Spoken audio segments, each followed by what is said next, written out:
ومن يضلل فلا هادي له أشهد أن لا إله إلا الله وحده لا شريك له وأشهد أن محمدا عبده ورسوله صلى الله عليه وعلى آله وصحبه وسلم تسليما كثيرا أما بعد. Alhamdulillah, kita panjatkan puja dan puji syukur kita kepada Allah Subhanahu wa taala atas segala limpahan rahmat dan karunia-Nya.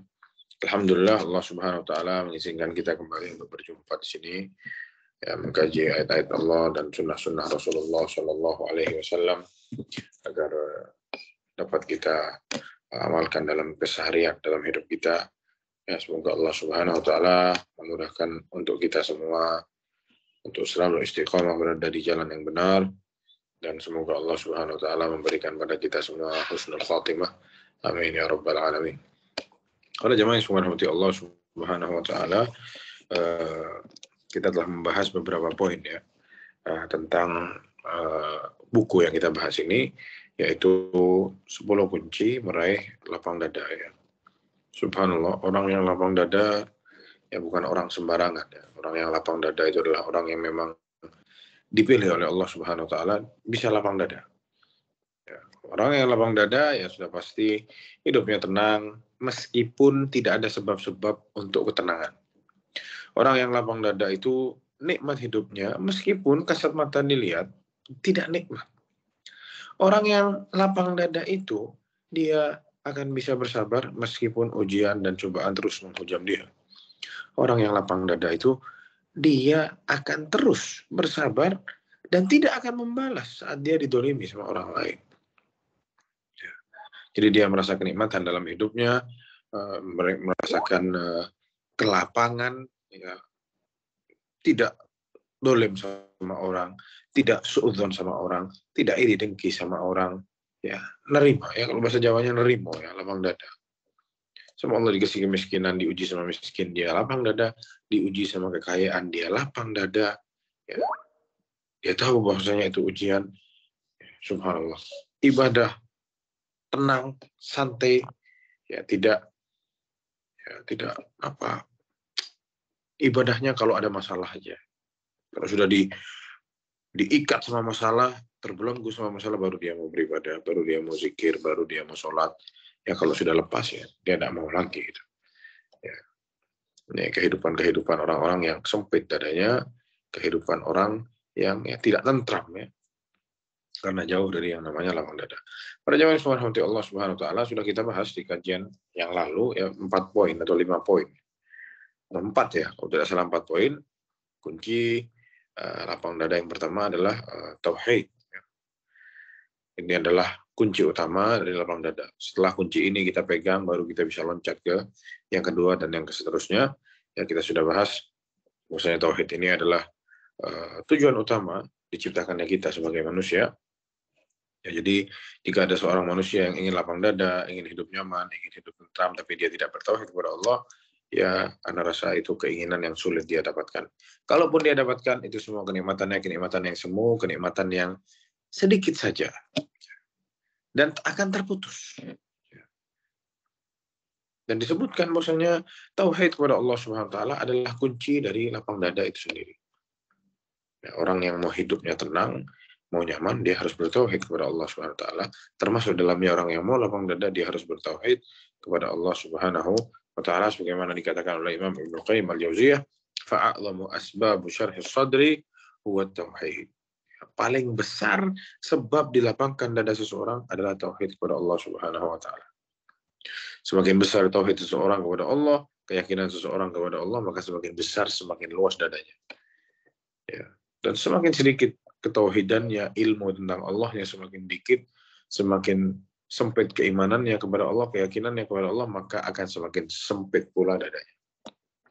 Pada jamaah yang dirahmati Allah Subhanahu wa taala, lalu poin yang kedua yang sudah kita bahas adalah ya, orang yang mau lapang dada itu tidak serta-merta atau dia bisa lapang dada. Setelah dia bertauhid kepada Allah, Allah akan berikan cahaya bagi dia. Ya.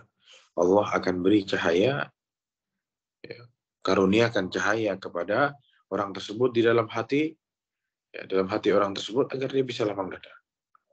Ya. Itu poin yang kedua. Ya, maka kita harus minta kepada Allah Subhanahu wa taala cahaya tersebut yang kita sebut yaitu adalah cahaya keimanan. Ya, ini suatu modal yang sangat besar bagi setiap hidup seseorang. Ya, orang harus minta kepada Allah agar terus diberi keimanan kepada Allah ya.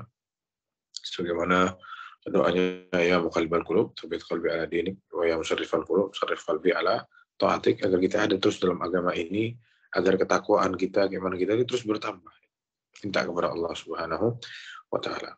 Yang selanjutnya para jamaah sekalian, poin yang ketiga adalah menuntut ilmu agama. Ini sebab yang ketiga yang dapat mendatangkan kelapangan dada, menyebabkan seseorang bisa lapang dada adalah menuntut ilmu yang bermanfaat. Yaitu ilmu agama ini yang paling bermanfaat. Ya, yang akan kita bawa sampai kita mati nanti, yaitu ilmu agama. Ya, sebagaimana Rasulullah SAW bersabda, "Thalabul ilm fardhatun 'ala kulli muslim." Menuntut ilmu itu wajib bagi setiap muslim. Ya, dan juga Allah Subhanahu wa taala dalam surat Thaha ayat 114 mengatakan, "Waqul rabbi zidni ilma." Katakanlah, ya Allah tambahkan bagiku ilmu. Ya. Jemaah semua rahmati Allah Subhanahu wa taala, apa kaitannya ilmu sama lapang dada? Ya, bahwasanya orang yang berilmu ya sudah jelas orang yang lebih nerima daripada orang yang tidak berilmu. Ya, makanya disebutkan oleh Syekh Abdul Razak bahwasanya semakin banyak seorang hamba memperoleh ilmu syar'i yang bersumber dari Al-Quran dan dari hadis Nabi Muhammad SAW, maka akan semakin bertambah pula kelapangan dadanya dan akan membaik juga keadaan dia. Kenapa demikian? Karena ya ilmu syar'i itu pada prinsipnya itu meninggikan derajat seorang hamba, membuat seorang hamba itu bahagia, membuat seorang hamba itu sukses di dunia serta di akhirat. Jadi sudah jelas akan lapang dadanya. Dan menuntut ilmu itu adalah surga bagi para penuntutnya. Ya. Jadi orang yang menuntut ilmu itu ya haus sama ilmu, betul-betul dari hatinya. Dia akan tentram saat dia menuntut ilmu agama. Dia akan bahagia saat dia menuntut ilmu agama. Dan dari situ akan dia dapatkan manfaat-manfaat, buah-buah rahmat dari Allah Subhanahu wa taala, doa dari para makhluk-makhluk Allah yang sangat banyak mendoakan orang-orang yang menuntut ilmu. Ditambah lagi Allah akan angkat derajatnya orang-orang yang menuntut ilmu agama tersebut. Sebagaimana Allah SWT berfirman, "Yarfa'illahu alladhina amanu minkum walladhina utul ilma darajat." Allah SWT akan mengangkat derajat orang-orang yang beriman di antara kalian dan yang menuntut ilmu beberapa derajat. Allah akan angkat derajatnya. Ya, sudah jelas. Kalau sudah diangkat derajatnya oleh Allah Subhanahu wa taala, ini bukan orang yang sembarangan, bukan orang yang main-main. Ya, para jamaah subhanahu Allah Subhanahu wa taala, sebab yang keempat yang sudah kita bahas adalah kembali kepada Allah Subhanahu wa taala dan menghadap kepadanya dengan sebaik-baiknya. Ya. Jadi termasuk sebab-sebab ya, yang dapat melapangkan dada seseorang adalah saat seorang hamba itu menghadap kepada Allah Subhanahu wa taala dengan sebaik-baiknya. Dengan sebaik-baik keadaan. Dia pakai itu momentum-momentum ya, yang baik-baik dalam beribadah demi mentaati Allah Subhanahu wa taala. Sebagaimana Rasulullah Shallallahu alaihi wasallam pernah suatu hari Rasulullah mengatakan kepada Bilal, "Ya Bilal, fa'arihna bis-shalah." Ya, "Kum ya Bilal, fa'arihna bis-shalah." Ya, kalau Rasulullah sudah ngerasa capek, ya pusing, banyak masalah dan lain sebagainya, Rasulullah bilang ke Bilal, "Ya Bilal, arihna bis-shalah." Ayo, sudah waktunya sholat sekarang. Kum ya. Kasih tahu ya, disuruh adzan Bilal. Itu disuruh iqamah Bilal, disuruh bangun, mulai sholat. Ya. Kata Rasulullah SAW, "Wuju'ilat qurratu aini fis shalah." Atau "Wuju'ilat qurratu aini fis shalah." Dan dijadikan penyejuk mata bagi kita sholat, kata Rasulullah SAW. Ya, sudah jelas menghadap Allah Subhanahu wa taala, bermunajat kepada Allah Subhanahu wa taala. Di sini ada yang namanya sebab untuk melapangkan dada seseorang, membuat hidup orang tentram, membuat hidup orang nyaman, ya, tenang dadanya, tidak ada kaitan sama ini dan itu, dia hanya menghadap Allah Subhanahu wa taala. Ya, itu sudah kita bahas di pertemuan-pertemuan yang lalu. Pada pertemuan ini, para ikhwan sekalian, subhanahu Allah Subhanahu wa taala, insyaallah kita membahas poin yang kelima, yang mana Syekh di sini menyebutkan bahwasanya poin yang kelima adalah dawamu dzikrillah. Ya, orang yang mau lapang dadanya, dia harus terus-menerus berzikir kepada Allah Subhanahu wa taala, membiasakan dirinya untuk berzikir kepada Allah Subhanahu wa taala. Disebutkan oleh Syekh di sini, inna mudawamatal abdi ala dzikrillah Subhanahu wa taala min a'zami asbabi atau min a'zamil asbabi tuma'ninah al-qalbi. Tuma'ninatil qalbi. Ya, berterus-terus membiasakan diri untuk berzikir kepada Allah itu adalah dari sebab yang terbesar yang dapat membuat jiwa seseorang itu tuma'ninah. Tenang, santai. Ya, tidak ada rasa takut-takut, cemas-cemas, tidak ada. Ya. Warahatun nafs, ketenangan jiwa. Wa zawalul hammi wal gham, hilangnya itu rasa takut, kebingungan dan ya, keluh kesah seseorang. Balla tukshafu kurbatun wa la tazulu shiddatun illa bi dzikrillah. Dan ketahuilah kata Syekh di sini bahwasanya tidak akan diangkat satu musibah atau tidak akan diganti satu keadaan sulit dari seseorang kecuali itu dengan berzikir kepada Allah Subhanahu wa taala. Wasidqil iltija'u ilaihi, dan jujur bersandar kepada Allah Subhanahu wa taala. Ya. Sebagaimana firman Allah Subhanahu wa taala dalam surat Ar-Ra'd ayat 28, alladzina amanu wa tatma'innu qulubuhum bi dzikrillah, orang-orang yang beriman dan yang merasa nikmat, merasa tumaknina, tenang dirinya saat dia berzikir kepada Allah, ala bi dzikrillah tatma'innul qulub. Maka bukankah dengan berzikir kepada Allah jiwa itu, hati itu akan tenang? Ya. Maka sudah sepantasnya lil abdi an-nasih li nafsihi, seseorang yang ingin menasihati dirinya, memperingatkan dirinya, ayyuksin min dzikrillah. Ya, peringatannya termasuk di dalamnya itu mengingatkan diri kita semua agar banyak berzikir kepada Allah Subhanahu wa taala fi ahwalihi kulliyah, di seluruh aspek kehidupannya. Dia lagi masak, dia bisa berzikir kepada Allah, terutama ibu-ibu di rumah. Ya, lagi duduk, lagi kerja, bisa zikir, gampang. Wallahi gampang. Istighfar, astaghfirullah, astaghfirullah. Apa susahnya? Tidak bayar, gratis. Ya, la ilaha illallah, ya subhanallah, walhamdulillah, ya Allahu akbar, gampang. Ya, mengingat Allah Subhanahu wa taala. Ya, dan Allah sudah menghimbau kita semua dalam surat Al-Ahzab ayat 41 dan 42. Allah Subhanahu wa taala berfirman, ya ayyuhalladzina amanu dzkurullah. Ya ayyuhalladzina amanu, wahai orang-orang yang beriman, dipanggil. Ya, orang-orang yang beriman, udzkurullah, berzikirlah kepada Allah Subhanahu wa taala, dzikran katsira, zikir yang sangat banyak. Ya. Kita disuruh zikir yang banyak oleh Allah Subhanahu wa taala, wasabbihuhu bukratan wa asila, dan bertasbihlah kepada Allah Subhanahu wa taala ya bukratan wa asila. Ya, siang dan malam. Para jamaah subhanahu Allah Subhanahu wa taala disebutkan di sini, ya adapun kebalikannya, zikir itu adalah ghaflah. Saat seseorang zikir, ya zikir itu maksudnya mengingat Allah Subhanahu wa taala, menyebut nama Allah Subhanahu wa taala, maka kebalikannya, kalau mau dilihat kata balikannya, lawan katanya itu namanya ghaflah. Namanya adalah ghaflah, lalai kepada Allah Subhanahu wa taala. Disebutkan di sini, adapun kelalaian, al-ghaflatu dzulmatun takunu fil qalbi. Itu adalah kegelapan yang ada dalam hati seseorang. Wa wahsyatun takunu fis sadri. Ya. Sesuatu yang buruk yang ada dalam diri seseorang. Wa nakadun yakunu fil aish, ya, tekanan-tekanan dalam hidup seseorang. Ya, walihada, maka dari itu Rasulullah sallallahu alaihi wasallam bersabda, "Mathalul ladzi yadhkur rabbahu wal ladzi la yadhkur rabbahu mathalul hayy wal mayyit."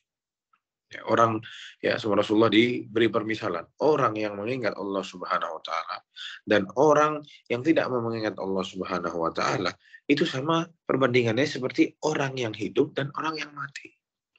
Yang berzikir kepada Allah dianggap hidup, yang tidak mau zikir dianggap mati. Ya. Kalau kita perhatikan para jamaah sekalian zaman sekarang, ya, bukan cuma di sini bahas masalah zikir dan zikir. Zikir ini bisa kita bilang sunnah hukumnya, ya. Disunahkan habis sholat zikir, ada zikir pagi dan petang, terus ada zikir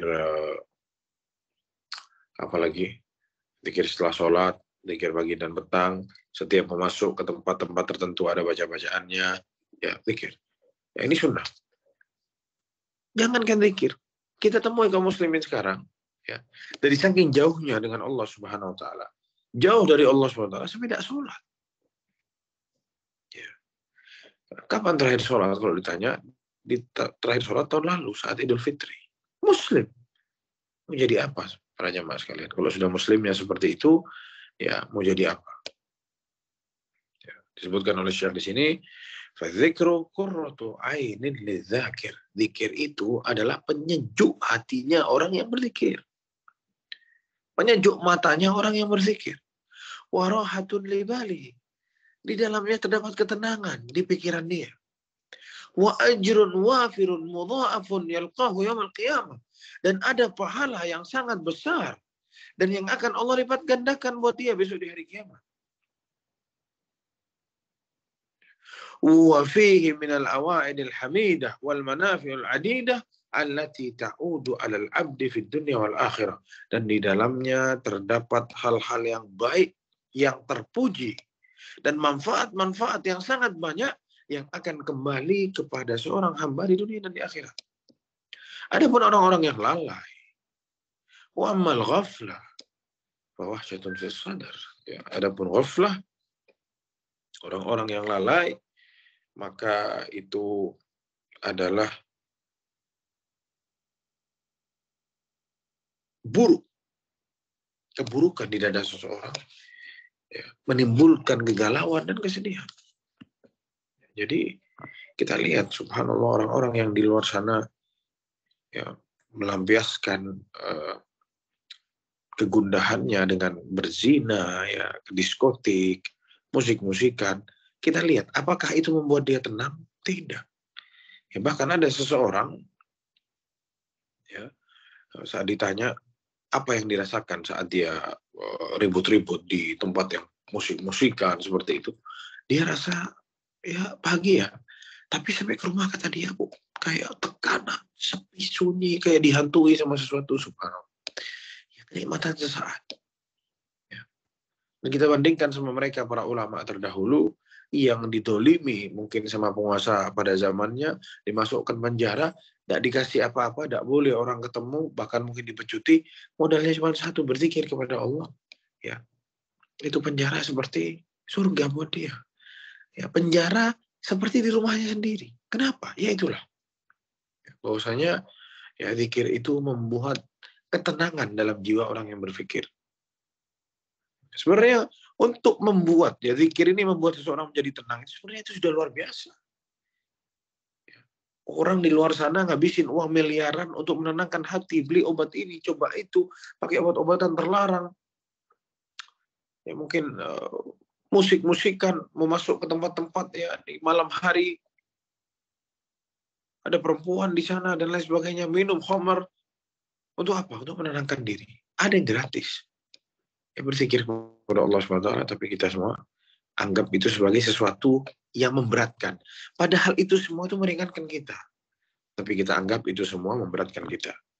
Subhanallah. Waqad fassara al-Imam Ibnu Qayyim fi muqaddimah kitabih, dan Imam Ibnu Qayyim pernah menjelaskan dalam muqaddimah kitabnya Al-Wabilus Shayyib, ya. Beliau pernah menyebutkan ada 70 lebih atau ada 100 faedahnya zikir. Ya. Dan beliau sebut dalam bukunya itu ada 70 di situ. Ada 100 tapi beliau sebutkan cuma 70. Ya. Bihi tatma'innu qulubul mu'minin. Dengan berzikir kepada Allah akan tenang jiwa-jiwa orang-orang yang mukmin, wa taskunu nufusuhum, ya jiwa-jiwa mereka akan sukun, tenang, ya, tentram, damai, ya. Ya'dhumu yaqinuhum wa yazdadu imanuhum. Membuat keyakinan orang semakin bertambah kepada Allah Subhanahu wa taala. Ya. Semakin besar keyakinan dia kepada Allah Subhanahu wa taala, imannya semakin bertambah kepada Allah Subhanahu wa taala. Wa huwa unwanus sa'adah. Ini adalah salah satu ya tanda kebahagiaan seseorang. Wa sabilul falahi fid dunya wal akhirah, dan ini adalah jalan menuju kemenangan di dunia dan di akhirat. Menuju kejayaan di dunia dan di akhirat. bal inna kulla khairin wa sa'adatin wa unsin wa rahatin wa tuma'ninatin fid dunya wal akhirah mutawaqqifun ala tahqiqi dzikrillah. Subhanallah. Bahkan kata Syekh di sini, ya, kenyamanan, ya, hiburan, ya, ketenangan, ya, tumaknina di dunia dan di akhirat itu sangkut pautnya sangat erat dengan zikir kepada Allah Subhanahu wa taala. Jadi jangan kita berharap tenang, terhibur, ya, tumaknina hidup di dunia apalagi di akhirat kalau kita lupa sama zikir kepada Allah Subhanahu wa taala. Wa huwa ruhul qulubi wa hayatuha. Zikir itu adalah ruh bagi kehidupan seseorang dan kehidupan seseorang. Wa sababu nama'iha wa quwwatiha. Dan zikir ini yang membuat seseorang itu berkembang dan semakin kuat. Wa tarattab alaihi minal ujuril azimah. Belum lagi nanti Allah balas dengan balasan-balasan yang sangat besar. Wal khairatil amimah. Dan kebaikan-kebaikan yang umum sifatnya di dunia dan di akhirat. Wa ma la yussa addahu illa Allah Subhanahu wa ta'ala. Yang mana juga kebaikan-kebaikannya masih banyak yang tidak bisa disebutkan oleh kita semua. Hanya Allah Subhanahu wa ta'ala yang tahu. Maka dari itu Allah Subhanahu wa ta'ala berfirman, وَلَقَدْ نَعْلَمُ أَنَّكَ يَضِيقُ صَدْرُكَ بِمَا يَقُولُونَ. Ya, kalau kita mau dengerin ceritanya, atau kita membahas ceritanya Rasulullah SAW, saat Rasulullah SAW dituduh yang tidak-tidak. Kalau kita mau bahas sedikit, bahwasanya saat Rasulullah SAW itu berdakwah terang-terangan, ya, orang-orang kafir Quraisy itu menangkal dakwah Rasulullah itu, mengganggu dakwah Rasulullah itu dengan dua jalan. Yang pertama itu pakai cara merusak mental, yang kedua itu dengan menyiksa fisik. Merusak mental ini dikerjain sama orang-orang Quraisy, ya, menuduh Rasulullah dengan 1000 tuduhan. Ya, dibilang kadzdzab, pembohong, dibilang sahir, dibilang penyihir, dibilang kahin, ya, orang-orang itu dukun-dukun dan lain sebagainya. Ya, tuduhan kepada Rasulullah, padahal sebelumnya Rasulullah tidak pernah dituduh dengan tuduhan seperti ini. Ya, ini namanya, ya, menggembosi dakwah Rasulullah dengan mental, merusak mentalnya Rasulullah SAW. Dan dikatakan suatu hari Rasulullah SAW itu dakwah, ya, sampai masuk ke pasar-pasar. Waktu itu ada suatu pasar di Makkah, Rasulullah masuk ke sana, Rasulullah bilang, la ilaha illallah tuflihu, ya, katakan la ilaha illallah, kalian akan, ya, jaya, kalian akan bahagia, katakan la ilaha illallah. Tapi tidak jauh di belakangnya ada Abu Lahab, pamannya. Ya.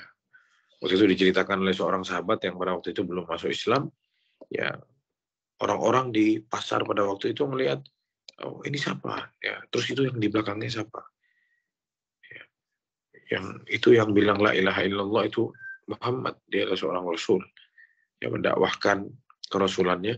Adapun yang di belakangnya pamannya. Apa yang dikatakan sama Abu Thalib? Innahu sabir.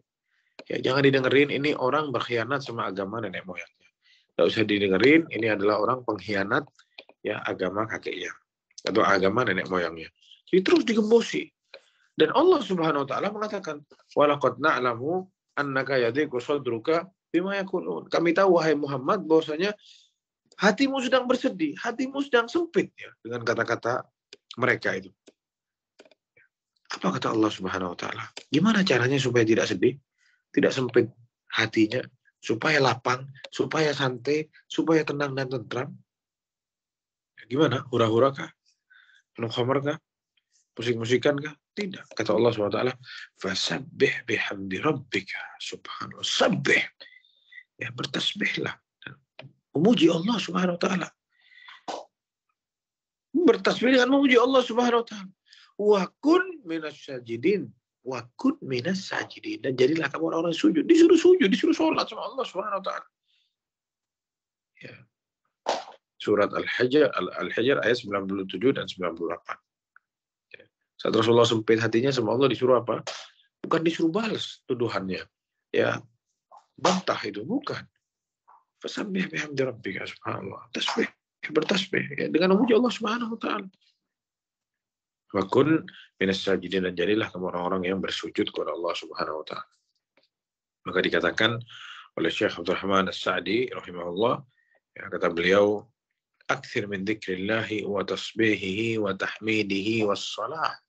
Perbanyaklah kamu bertasbih kepada Allah dan memuji Allah Subhanahu wa taala, dan perbanyaklah salat. Fa inna dzalika yuwassi'us sadra, karena sungguh itu melebarkan dada kita. Wa yasrahu, dan melapangkannya. Wa yu'inuka ala umurik, dan itu akan membantu engkau menyelesaikan masalah-masalah. Subhanallah. Ya, jadi yang ada masalah, yang ada kegundahan, yang ada musibah, ya jangan buru-buru menggerutu, nyalain ini, nyalain itu, tidak.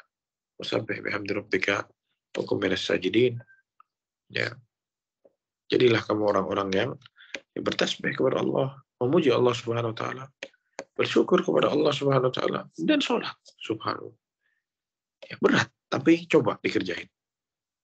Coba dirasain. Mudah-mudahan itu bermakna buat hidup kita dan bisa cepat kita rasakan. Ya, itu poin yang kelima yang mau kita sampaikan. Ya, selanjutnya para ikhwan semua Allah Subhanahu wa taala adalah sebab yang keenam.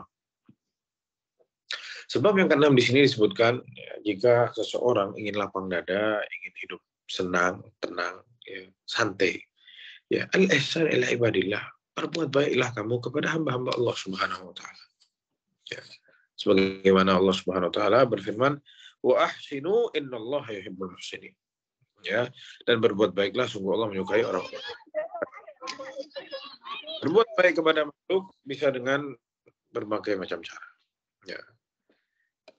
Jadi bukan cuman sumbangan uang misalkan, tidak. Ya, berbuat baik kepada makhluk itu bisa banyak caranya. Ya. Bisa secara fisik atau secara makna, ya. Bisa dengan harta, ya. Bisa dengan jabatan kita berbuat baik sama orang. Ya. Jadi berbuat baik, ya, bisa dengan juga bermusyawarah, diskusi, dan lain-lain. Ya. Saat seorang hamba berbuat baik kepada hamba-hamba Allah Subhanahu wa taala, ya, maka Allah akan memberikan pahala kepada hamba tersebut berupa kelapangan dada, kemudahan urusan. Ya, orang tersebut akan mendapatkan tempat kembali yang baik di akhirat kelak, yaitu surga yang penuh kenikmatan. Ya, jamaah, wallahi balasan yang sangat luar biasa. Ya. Kita cuma berbuat baik kepada orang, ya, Allah akan balas kita dengan lapang dada, mempermudah urusan kita, dan balasan-balasan yang baik nanti di akhirat, ya, yaitu surga yang penuh dengan kenikmatan. Sebagaimana Rasulullah SAW berfirman, subhanallah, ya, ini ana selalu bergetar kalau baca hadis ini, subhanallah.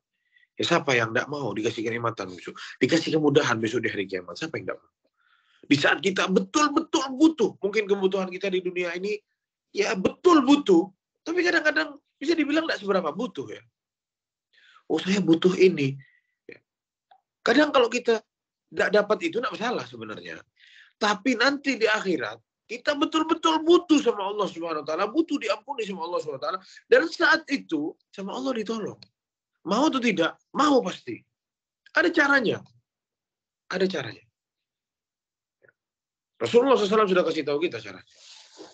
Rasulullah SAW bersabda, "Man naffasa an mu'minin kurbatan min kurabid dunya, naffasallahu anhu kurbatan min kurabi yaumil qiyamah." Allahu Akbar. Barang siapa yang menghilangkan satu kesulitan seorang muslim, seorang mukmin, ya, dari kesulitan di dunia ini, niscaya Allah akan menghilangkan darinya satu kesulitan pada hari kiamat. Allahu Akbar. Ya. Sulit di hari kiamat itu, sulit para jamaah. Saat amalan-amalan kita dibeber sama Allah Subhanahu wa taala, saat dosa-dosa kita sama Allah dibeber semua, saat kita sudah tidak tahu mau berbicara apa, saat mulut ini dibungkam, saat tangan ini bisa berbicara dan kaki kita bisa berbicara, kita butuh. Sungguh kita butuh pertolongan Allah. Sungguh kita butuh ada orang yang bantu kesulitan kita besok di hari kiamat. Dan itu akan Allah berikan kepada orang-orang yang membantu saudaranya di atas muka bumi ini. Yang menghilangkan kesulitan bagi saudara muslimnya, saudara mukminnya. Ditambah lagi Rasulullah SAW, "Wa man yassara 'ala mu'sirin yassarallahu 'alaihi fid dunya wal akhirah." Barang siapa yang memberi kemudahan kepada orang yang sedang kesulitan, maka Allah akan kasih kemudahan dia di dunia dan di akhirat. Dua balasannya. Satu kali kerja, Allah kasih dua. Kurang baik apa jemaah Allah Subhanahu wa taala. Wa man satara musliman satarahu Allah fid dunya wal akhirah. Barang siapa yang menutupi aib saudaranya di dunia ini, Allah akan tutupi aib dia di dunia dan di akhirat. Allahu Akbar. Ya. Besok kita akan dibongkar amalan kita semua oleh Allah Subhanahu wa taala. Semoga Allah Subhanahu wa taala yang menutupi aib-aib kita semua jemaah. Ya. Dan Rasulullah tutup sabdanya, "Wallahu fi aunil 'abdi." Dan sungguh Allah Subhanahu wa taala akan menolong hambanya, senantiasa akan selalu menolong hambanya. Maka al-'abdu fi auni akhi. Selama hambanya masih mau menolong saudaranya. Subhanallah.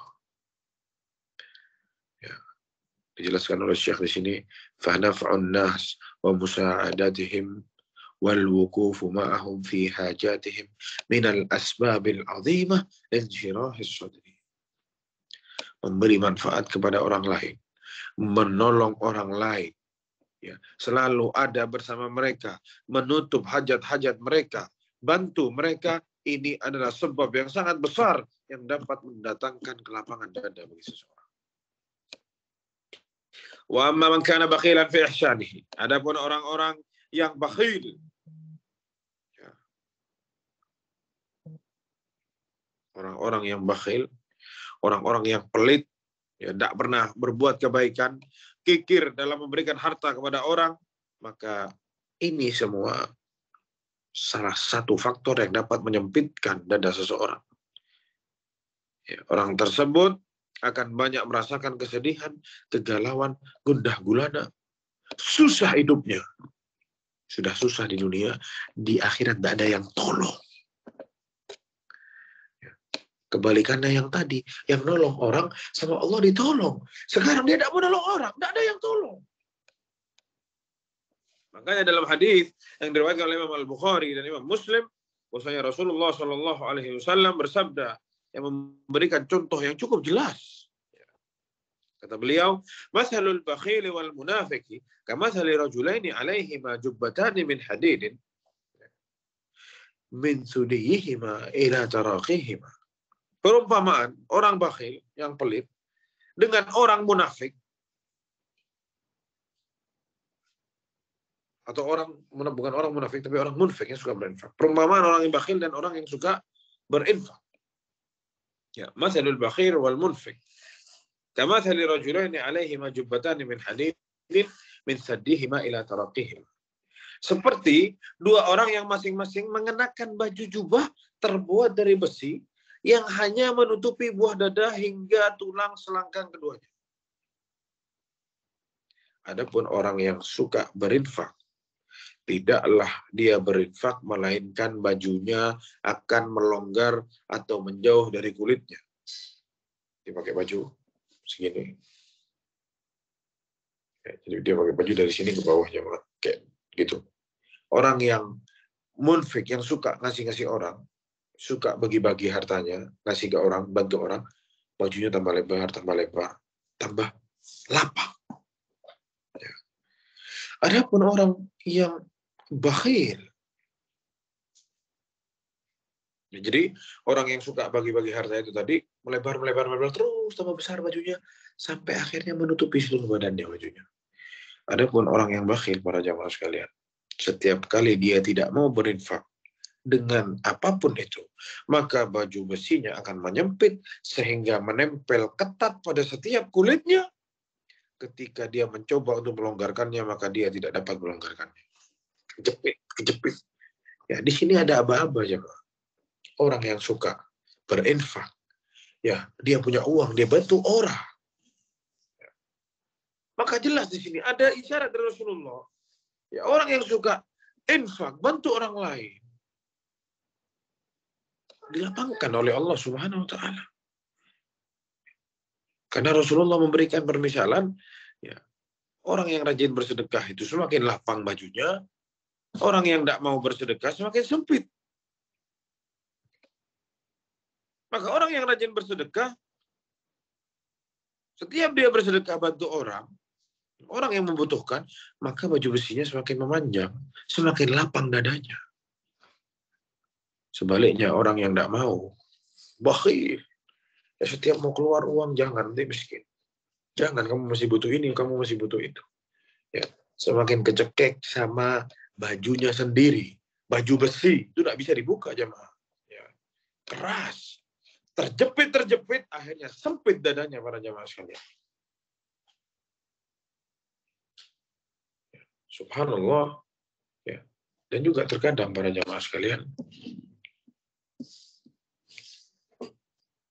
kalau kita perhatikan, mungkin kita pernah merasakan, ya, bahwasanya saat kita berbagi sama orang lain, kita lihat orang lain itu senang. Kita itu senang, jemaah. Iya atau enggak? Coba Anda mau tanya sama jemaah. Siapa yang iya? Coba angkat tangan.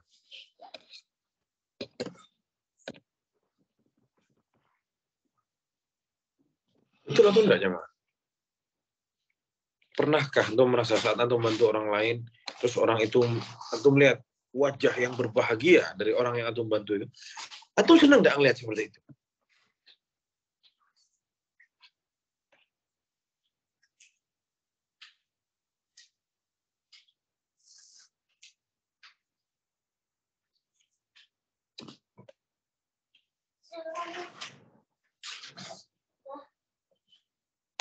Ya, jemaah. Gimana kira-kira jemaah? Ada 2 orang di sini yang angkat tangannya. Benar berarti, insya Allah ya. Maksudnya orang-orang yang berbagi sama orang lain, ada kebahagiaan di sana. Ya. Itu harus suruh fi qalbil mu'min. Masukkan rasa bahagia ke hati saudara kita. Itu luar biasa rasanya, jemaah. Itu bisa berarti untuk orang lain. Itu suatu luar biasa. Bikin senang hati. Itu yang kita mau hidup. Senang hati. Jangan seperti orang-orang yang bakhil. Tidak mau keluar. Hitung-hitungan. Tidak berhenti. Sedikit-sedikit keluarin kalkulator. Sedikit-sedikit kurang ini. Sedikit-sedikit ngerasa miskin terus. Setiap mau sedekah ngerasa miskin lagi. Ya itu. Sempit dadanya. Dikit-dikit merasa sempit. Dikit-dikit merasa kurang. Ya, musibah para jamaah sekalian. Semoga Allah SWT jauhkan kita dari sifat-sifat demikian. Adapun poin yang ketujuh para jamaah sekalian. Ya, poin ketiga yang kita ambil di hari ini adalah keberanian. Subhanallah.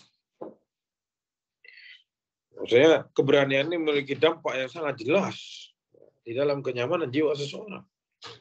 Dalam ketenangan hati seseorang. Tidak sama dengan pengecut. Ya.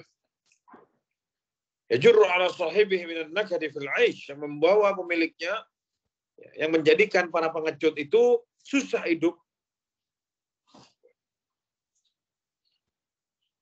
Pengecut. Sulit orang pengecut. Ya. Mau mulai usaha takut. Mau menyampaikan kebenaran takut. Ya. Mau mengatakan kebenaran takut. Mau bantu infak sedekah takut. Ini pengecut. Susah hidup kalau kayak gini ya.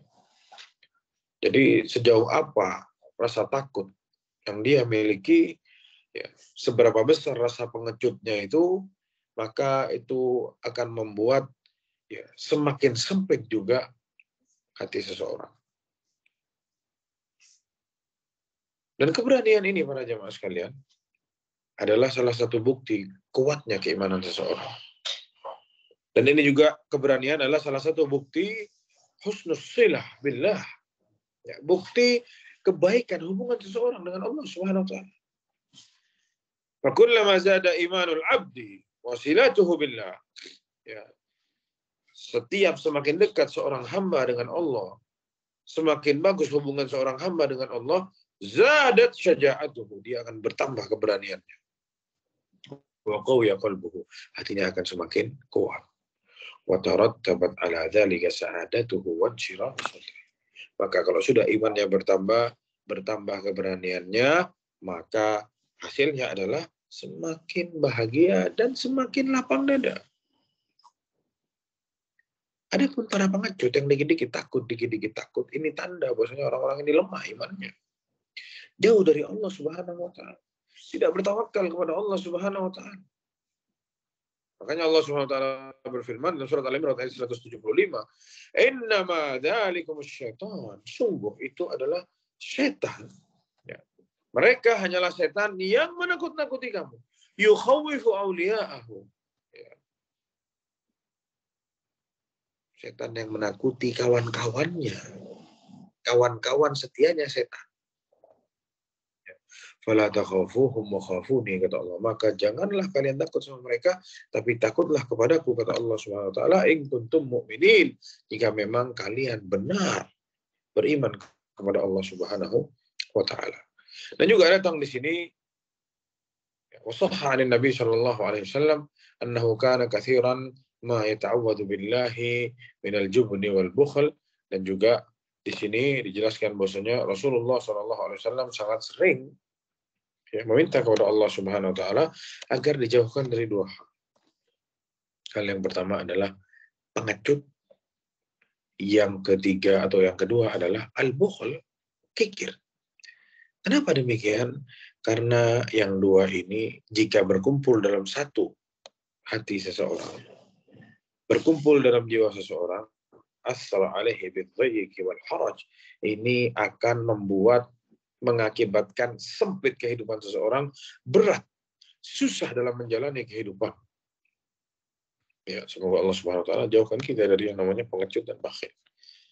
Maka para jamaah sekalian, subhanahu Allah Subhanahu wa taala, itu yang bisa saya sampaikan. Ya, 3 poin. Ya, sisa poin ke-8, ke-9 dan yang terakhir ke-10 insyaallah kita bahas di pertemuan yang akan datang. Shallallahu alaihi Muhammad wa ala alihi wasallam. Anak kembalikan ke moderator. Fadhil.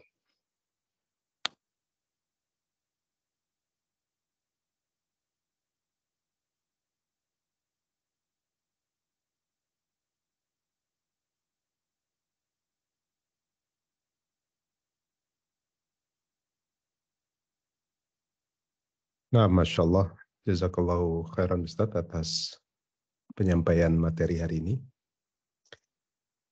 Assalamualaikum. Sementara ini belum ada jamaah yang titip pertanyaan via chat, sudah banyak yang raise hand ini Ustaz. Ana coba persilahkan satu persatu untuk menyampaikan pertanyaannya. Ana mulai dari yang pertama dulu, Ummu Amar, tafadhali.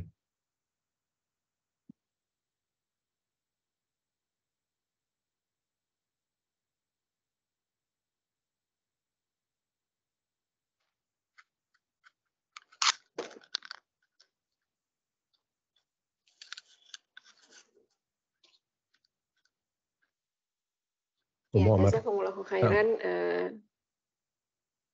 Ahin Nabil. Alhamdulillah, jazakumullahu khairan Ustadz atas penjelasan materinya hari ini. Pertanyaannya dari ibu-ibu di US, Ustadz. Assalamualaikum warahmatullahi wabarakatuh. Semoga Allah Subhanahu wa taala memberikan perlindungan dan keberkahan buat Ustadz dan keluarga dimanapun berada. Ustadz, yang ingin ditanyakan adalah mengenai berzikir. Bagaimana caranya bisa berzikir dengan bisa khusyuk, Ustadz? Terkadang kita tahu maknanya, zikirnya, kita tahu artinya, tetapi ketika berzikir, kepala kita suka melayang-layang, Ustadz, kemana-mana. Dan apakah itu salah satu pertanda masih banyak kekotoran di hati kita? Jazakumullahu khairan, Ustadz. Nanti ada satu lagi pertanyaannya, Ustadz. Nah, ya salah satu yang Anda tahu, salah satu cara setan untuk kita itu tak tahu apa yang kita ucapkan, ya. Maksudnya tidak bisa fokus. Itu salah satu cara setan agar kita itu jauh dari Allah SWT. Salah satu caranya ya seperti itu. Jadi setan itu nunggu kapan kita ini lalai. Saat kita lalai baru kita dihujam sama setan. Gitu. Jadi ada orang-orang yang sadar bahwasanya dirinya lalai. Kayak yang bertanya ini, alhamdulillah ada satu kebaikan. Ya, jadi saran Ana untuk ukhti yang bertanya, saat dia sadar dirinya sudah keluar dari track, segera dikembalikan lagi. Ya. Dan juga ada kalau mau dibahas sebenarnya ya, di pembahasan yang lebih panjang, ya. Yang jelas bahwasanya saat seseorang ingin fokus, ingin hidup bahagia, ingin tentram, nyaman. Salah satu caranya itu ya disebutkan oleh Syekh Abdurrahman As-Sa'di dalam kitabnya itu izalatul auham.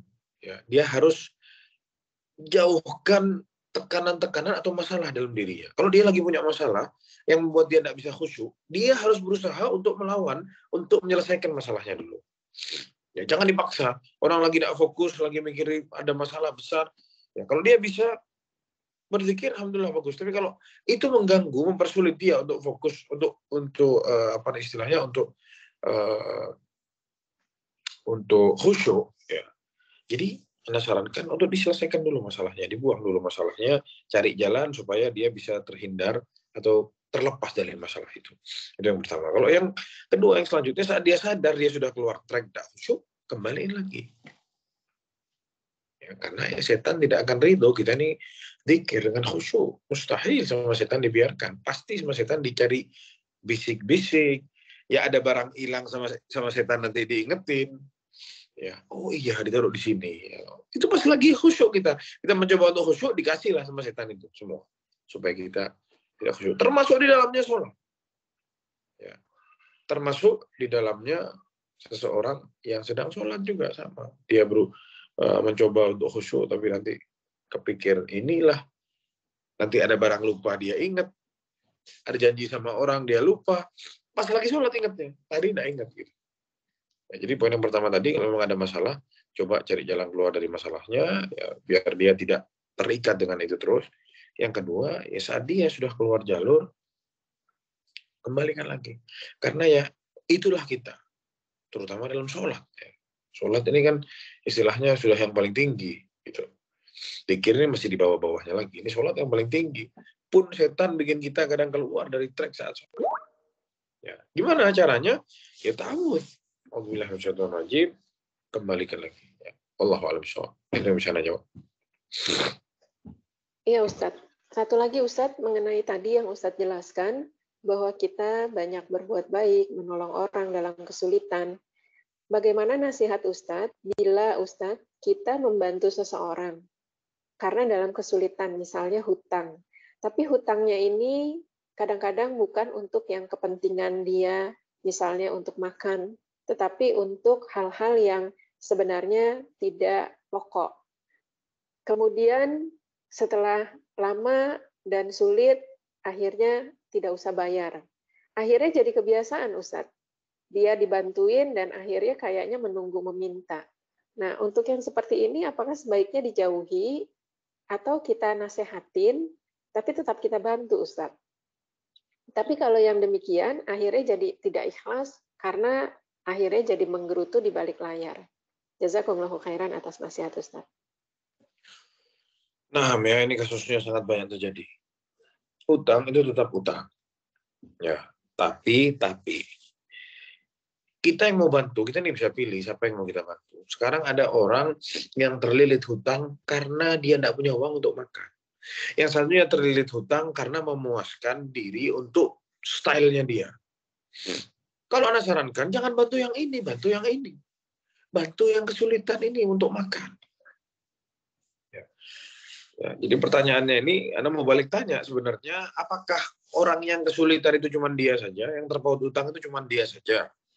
Kan tidak. Orang yang terpaut hutang ini banyak. Ya. Kemarin ada janda, ditinggal mati suaminya, punya 3. Di bawahnya ada anak yatim 3 orang. Ya, tidak bisa makan, pinjam itu di pinjaman riba online, akhirnya di Uber sama debt collector, perempuan hidup sendiri buat sewa rumahnya setengah mati. Ya. Sedangkan yang satunya terlilit hutang hanya cuma mau upgrade handphone atau mau beli tas, terlilit hutang mau beli mobil. Mana yang mau kita bantu? Pilihannya di tangan kita. Pilihannya dari tangan kita. Ya. Jelas kita mesti bantu yang lebih sulit. Bantu yang membutuhkan. Dia butuh, lebih besar pahalanya. Justru kalau kita bantu yang ini, kita ngajarin dia untuk hidup yang salah pola. Dengan tidak langsung kita ini mengiyakan perbuatan dia. Oh ya, saya bantu kamu. Seolah-olah kita ini menyetujui cara dia. Mestinya kita bukan minjemin dia, kita ini nasihati dia. Mestinya kamu tuh salah. Ya, tidak benar hidup seperti itu. memuaskan diri sama barang yang tidak perlu, padahal kamu tidak mampu. Gitu. Jadi nasihat anak bukan melarang membantu orang, tapi orang yang perlu dibantu, mestinya kita mulai orang yang paling butuh sama bantuan kita. Itu yang kita cari duluan. Ya, ada pun orang-orang seperti ini, ya itu bisa dikatakan bukan orang-orang butuh, ya orang-orang sakit mungkin hatinya, ya sudah tidak mampu masih memaksa, penyakit. Dan kalau ini dibantu, membuat dia semakin keluar dari kebenaran. Ya sudah salah, dipinjemin uang terus dia kabur. Ya, akhirnya nanti minta diikhlaskan. Ya, jadi itu saran anak, ya kalau mau bantu orang itu dilihat-lihat dulu. Ya. Bantu orang jangan sembarang bantu. Kadang kita bantu orang tidak benar yang kita bantu. Harta yang kita kasih, bantuan yang kita kasih semua dia dipakai untuk bermaksiat kepada Allah Subhanahu wa taala.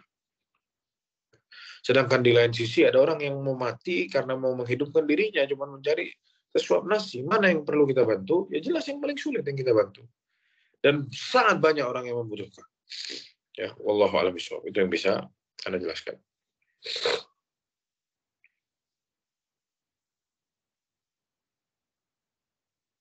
Nah, Masya Allah. Sudah terjawab semua ya, Amar? Sepertinya ada... Iya, alhamdulillah. Jazakumullahu khairan, Ustaz. Masya Allah. Assalamualaikum, Ustaz. Selanjutnya Anda selingi dengan yang masuk via chat ini, Ustaz. Dari hamba Allah. Assalamualaikum, Ustaz. Ini satu kirim salam kayaknya, Ustaz. Masya Allah mendoakan antum. Kemudian yang berikutnya, Ustadz izin bertanya, dijelaskan lapang dada menjadi sebab hati tenang dan diberi cahaya. Bolehkah kita memohon, ya Allah, ya Nur, terangilah hati, pendengaran, mata, dan ucapanku dengan cahayamu. Kemudian beliau juga bertanya, bolehkah kita memohon doa untuk kebaikan anak-anak kami, qadarullah. Saat kita memohon doa kebaikan untuk anak-anak kami, qadarullah belum diijabah. Apakah ini karena kurang sabar dan lapangnya hati seseorang? Mohon nasihatnya, Ustaz.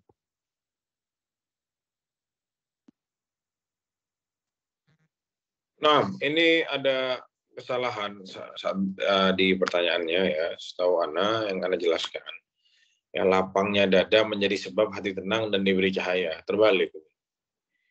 Ya, justru orang yang mau lapang dada itu sama Allah orang yang akan lapang dada itu orang yang diberi cahaya sama Allah, dia baru bisa lapang dada. Yaitu cahaya keimanan. Bukan lapang dada terus diberi cahaya, tapi diberi cahaya dulu dia baru lapang dada. Itu yang mau Anda luruskan. Kemudian selanjutnya, bolehkah kita memohon ya Allah ya Nur. Nah, ini ya Nur ini bermasalah. Ya Allah saja, jangan ditambahin ya Nur ya. Jadi ya Nurnya dihapus. Ya Allah, terangilah hati, pendengaran, mata, dan ucapanku dengan cahaya. Ini doa yang dibaca saat mau berangkat ke masjid. Ya, Allahumma ja'al fi sam'i nura, wa fi basari nura, dan yang seterusnya, jadilah di pendengaranku cahaya, di penglihatanku cahaya, ya. Terus di kananku cahaya, di kiriku cahaya, dari atas cahaya, dari belakang cahaya, dan seterusnya. Ya, waj'alni nura, dan jadikan untukku cahaya. Yaitu doanya ada, bisa dicari itu. Doa kalau mau jalan ke masjid langsung sama seperti doa yang beliau minta ini, yang beliau baca. Cuman lebih lengkap dari yang beliau tulis. Itu yang pertama. Yang kedua, Ustaz, saat kami memohonkan doa kebaikan untuk anak-anak kami, qadarullah belum diijabah. Apakah ini kurang sabar dan lapangnya hati seorang? Nah, ya, orang yang berdoa kepada Allah itu jangan nunggu kapan dijawab. Kenapa? Tugas kita cuma berdoa dan tugasnya Allah memberi jawaban. Jangan kita ngurus tugasnya Allah Subhanahu wa taala. Jadi katanya Umar bin Khattab, ya, tugas kita itu berdoa. Bukan bahas ijabahnya atau tidak. Ya, mungkin Allah masih mau kita bermunajat kepada Allah Subhanahu wa taala. Mungkin Allah masih mau kita masih angkat tangan terus. Sampai di satu waktu baru sama Allah dikasih. Makanya ada satu riwayat hadis yang maknanya kurang lebih bahwasanya Allah itu tertawa melihat seorang hamba yang mengangkat tangannya bermunajat kepada Allah Subhanahu wa taala, sedangkan ya dia tidak tahu yang dia mau itu sudah dekat sama dia. Ya, Allah tahu yang dia mau sudah dekat, tapi dia masih terus minta sama Allah seakan-akan itu masih jauh. Padahal sudah dekat. Ya, ini semua bukti bahwasanya ya, saat Allah tertawa melihat hambanya yang seperti itu, berarti Allah mau kita seperti itu. Minta terus. Jangan mikir ijabahnya kapan. Minta aja. Ya, mungkin belum waktunya kita diijabahi. Allah mau tahu sebanyak apa doanya. Sejujur apa mintanya sama Allah Subhanahu wa taala. Ya, jadi jangan pikir kapan diijabahi karena mungkin belum tentu langsung diijabahi sama Allah, bisa sama Allah dikasih waktu, diulur sama Allah supaya kita banyak berdoa dan doa-doanya sama Allah ditabung untuk kita besok di akhirat. Ya, bisa jadi seperti itu. Ya, jadi jangan pernah sedih atas doa yang mungkin belum diijabahi karena orang yang angkat tangan sama Allah, kata Rasulullah SAW, minta ya Rob, tidak mungkin saat tangannya orang ini turun terus nol, tidak ada hasilnya. Allah tidak kasih apa-apa, tidak mungkin. Itu sabda Rasulullah dan yakin itu. Itu yang bisa Anda sampaikan. Wallahu a'lam bishawab. Nah, Masya Allah, Sallallahu alaihi Ustaz, cukup menjawab pertanyaan yang ada, insya Allah. Selanjutnya sudah ada yang raise hand juga dari Ukti Yuniarti, tafadhol. Fadhali, silakan.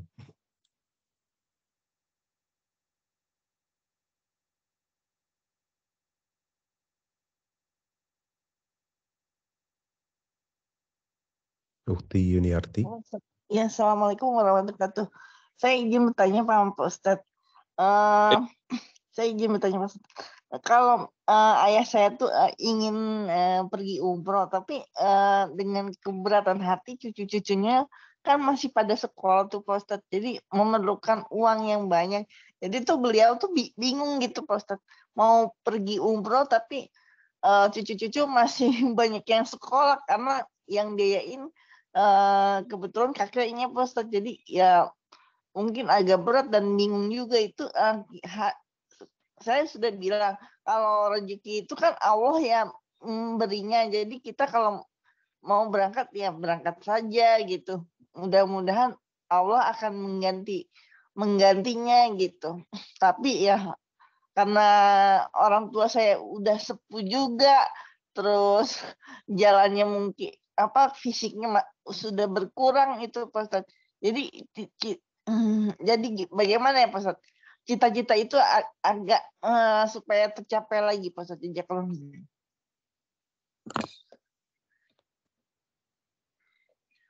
Ya, subhanallah ya. Berat. Mau umroh atau mau bayarin cucunya sekolah. Sekarang Anda mau tanya, kemana itu ayahnya sama ibunya cucunya itu kemana? Kok orang tuanya yang mau ibadah dilarang untuk bayarin anaknya sekolah? Kemana bapak sama ibunya? Itu pertanyaan yang sangat besar. Mana? Masih ada Pak Ustadz. Masih ada. Itu ayahnya. Kenapa bukan orang tuanya yang? Sekarang orang tuanya sudah tua ingin berangkat ke Tanah Suci masih diikat lagi. Dulu disusahin sama anaknya, sekarang disusahi lagi sama anaknya untuk bayarin cucunya. Gimana nih anak-anaknya nih? Iya, ya, kesian, orang tuanya kesian. Anda sarankan bapaknya mau umroh, berangkat Pak, bismillah, anak-anak saya yang tanggung. Mestinya kayak gitu. Jangan masih kecil, bapaknya Pak punya anak, bapaknya lagi yang disuruh bayarin anaknya. Kan ini namanya waduh, sudah jatuh ketiban tangga bapaknya, kesian. Iya. Iya. Ya, coba abahnya udah insya Allah kita usaha, anak-anaknya juga berusaha supaya mestinya anak-anaknya urunan berangkatin abahnya untuk umroh. Ini sekarang abahnya, ayahnya mau berangkat umroh, jangan Pak, bayarin anak kita. Ini salah ini. Ini salah besar. Ya kesian orang tuanya. Mungkin sudah nabung mau ke Tanah Suci tapi ditahan-tahan sama umroh. Tidak seberapa mahal ya, umroh itu paling cuma 30 juta. Ya, tidak ada artinya 30 juta mungkin. Ya, kayak haji sekarang kalau mau langsung berangkat bayar 300 juta ya, kalau itu wallahu a'lam bishawab ya. Tapi kalau orang mau umroh susah gara-gara disuruh di target dimintain duit terus buat bayarin anak-anaknya sekolah, cucu-cucunya lagi, ya Allah. Gimana ya, anak kok kayak sedih ya dengarnya. Iya. Ya, coba bilang. Ya, jadi punya anak, sudah nikah, tanggung jawab sebagai suami, sebagai istri juga. Jangan orang tuanya diporotin terus. Sudah bisa buat anak, sudah pinter, sudah lihai, dia harus lihai juga cari rezeki, ya punya harga diri. Jangan gantung-gantung sama bapaknya terus. Kesian bapaknya. Apalagi sampai mau beribadah tersendat-sendat, bermimpi, mungkin mimpi mau ke tanah suci, tapi masih digelandungi sama anak-anaknya. Kemana anak-anaknya? Ngapain? Itu pertanyaan besar. Tidak usah dijawab di sini sudah. Ya, yang tanya yang lebih tahu. Ya, maksudnya ini perbuatan yang tidak pantas. Ya, kesian orang tuanya. Gitu aja yang bisa bantu Allah. Iya, Pak Ustadz. Jazakallah Ustadz atas jawabannya. Assalamualaikum warahmatullahi wabarakatuh. Assalamualaikum warahmatullahi wabarakatuh. Ada yang bertanya lagi, Ummu Ambar, tafadhali, silakan. Ya, jazakumullahu khairan. Ustaz, afwan, ini ada satu lagi pertanyaan. Assalamualaikum warahmatullahi wabarakatuh. Ustaz tadi menjelaskan tentang bahwa kita tidak boleh punya sifat pengecut. Tetapi ini ada dua situasi, Ustaz. Yang pertama adalah bagaimana saya punya anak laki-laki masih kecil-kecil, Ustaz. Tapi sudah kelihatan apa-apa takut, Ustaz. Jadi apakah ini termasuk tanda-tanda pengecut yang tadi Ustadz jelaskan? Yang kedua, saya juga sering ngerasa takut Ustadz ketika mengungkapkan kebenaran. Misalnya ketika datang ke halaqah terus dapat ilmu. Terus mau saya sampaikan kepada suami atau keluarga. Tapi saya tahu bahwa suami saya pasti marah-marah nantinya. Keluarga pasti menyerang-nyerang saya. Apakah rasa takut yang seperti ini berdosa? Jazakumullahu khairan atas penjelasan Ustaz. Untuk anak ya, diajarin anaknya itu sebenarnya kita orang tua ngajarin anak itu agar anaknya jadi pemberani, bukan jadi orang nekat. Itu satu. Jadi pemberani, maksudnya pemberani gimana? Saat dia benar, jangan mundur. Kalau dia salah, minta maaf. Ya. Itu salah satu ciri-ciri pemberani. Ya, kalau dia benar, baik, benar, maju, tidak usah takut. Ya. Dan itu Rasulullah SAW.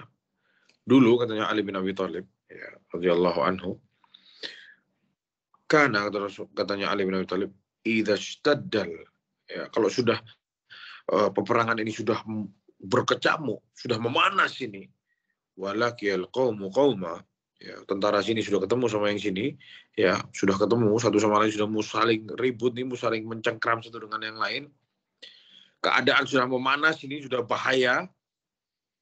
Ittaqaina bi Rasulullah SAW. Kami berdiri di belakangnya Rasulullah SAW. Ini bukti bahwa Rasulullah itu orang yang pemberani. Ya, Ali bin Abi Thalib yang terkenal, ya keberaniannya bilang, kalau sudah perang ini berkecamuk, sudah mengerikan, ya, para sahabat tuh berlindung di belakangnya Rasulullah SAW. Rasulullah tidak pernah mundur. Rasulullah maju terus. Bukti bahwasanya keberanian itu. Saat dia benar, dia berani. Itu Rasulullah SAW. Mungkin kita tidak bisa kayak Rasulullah. Paling tidak ya kita niru dia sebisa kita. Gimana caranya? Ya dari kecil kita mendidik anak-anak kita. Kalau kamu benar, kamu tidak salah, jangan takut. Ya, mungkin kita kurang dididik seperti itu sama orang tua kita dulu. Ya udahlah, ngalah aja, ya udahlah, ngalah aja. Akhirnya apa? Ada kemungkaran, kita tidak berani untuk menegur. Itu udah kebiasaan. Ya, amr bil ma'ruf wa nahy 'anil munkar. Dua ini sulit mau dikeluarkan. Kenapa? Dari kecil udah tidak usah ikut urusan orang. Udah kita ngalah aja. Udah itu emang tidak benar. Oh ya sudahlah, biarkan. Itu emang begini. Nah, kebiasaan digituin, akhirnya jadi pengecut. Mau kasih tahu kebenaran tidak berani. Ya, lain sama orang-orang. Masih ada kalau orang-orang di Arab ya, mungkin mereka dididik keberanian seperti Rasulullah SAW. Ya, mereka lihat kita bikin salah, sama mereka ditegur. Ya, akhi, jangan begitu. Haram ini tidak boleh. Subhanallah. Ada sampai sekarang orang-orang begitu.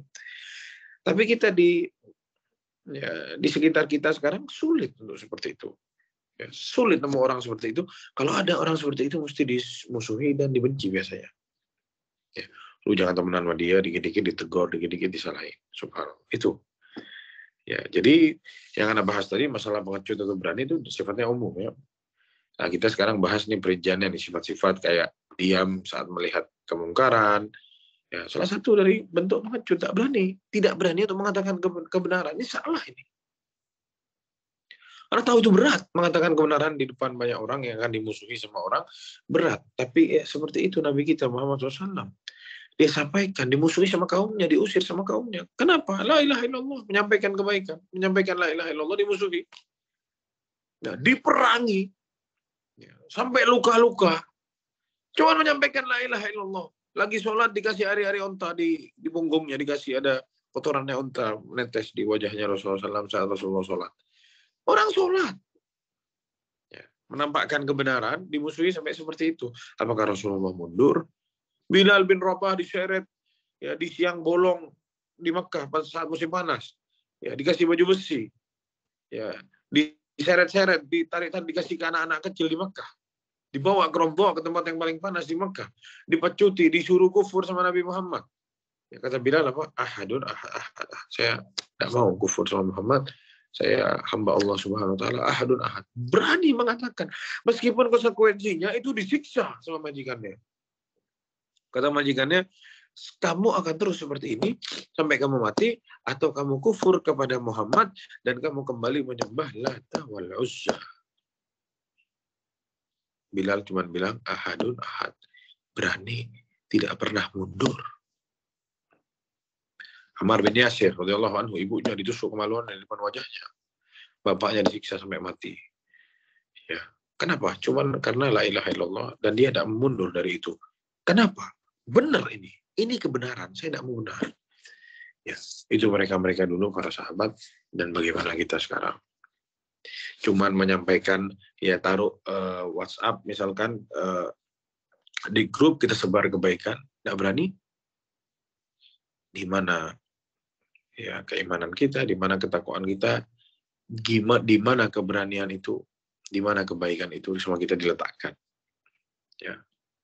Wallahu a'lam bishawab. Itu yang bisa saya sampaikan jemaah.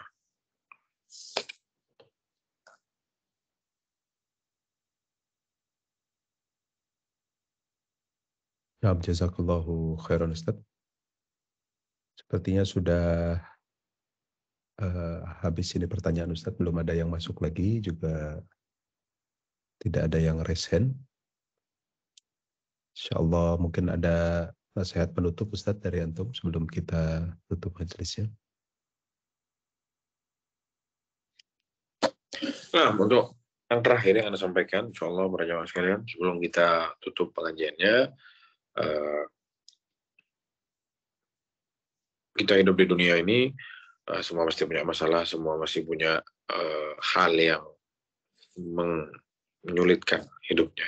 Kadang ujian datang, atau dengan kata lain kita pasti punya ujian. Cuman bagaimana masalahnya itu bukan ujiannya sebenarnya, tapi masalahnya gimana kita menghadapi ujian tersebut. Ya, gimana kita bisa legowo, nerimo, ya takdir yang kita alami. Ya, gimana caranya kita bisa survive, ya, bisa bertarung sama ujian itu semua. Ya, tidak lain dan tidak bukan. Ya, kita bahas ini ya untuk itu. Kita bahas apa yang kita bahas ini ya untuk itu. Untuk membuat kita hidup lebih nyaman, lebih tenang, ya lebih tentram ya. Tahu harus berbuat apa saat dihujam dengan musibah. Karena kita tidak pernah tahu kapan musibah itu datang, kapan ujian itu datang, bisa atau tidak.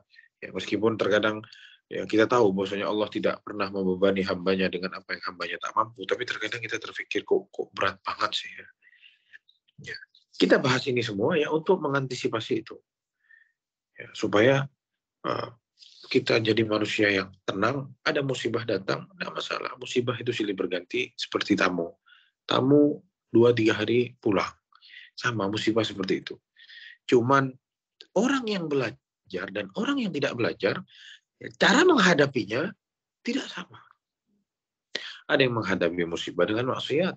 Ada yang menghadapi musibah dengan kesyirikan. Ya, pergi ke dukun, dan lain sebagainya. Ada yang menghadapi musibah dengan menzalimi orang lain. Ada yang menghadapi musibah dengan beristighfar. Ada yang menghadapi musibah dengan banyak zikir kepada Allah. Bertobat, beristighfar kepada Allah. Ya, kita yang mana? Kita yang tahu jawabannya. Itu yang bisa Anda sampaikan, jamaah.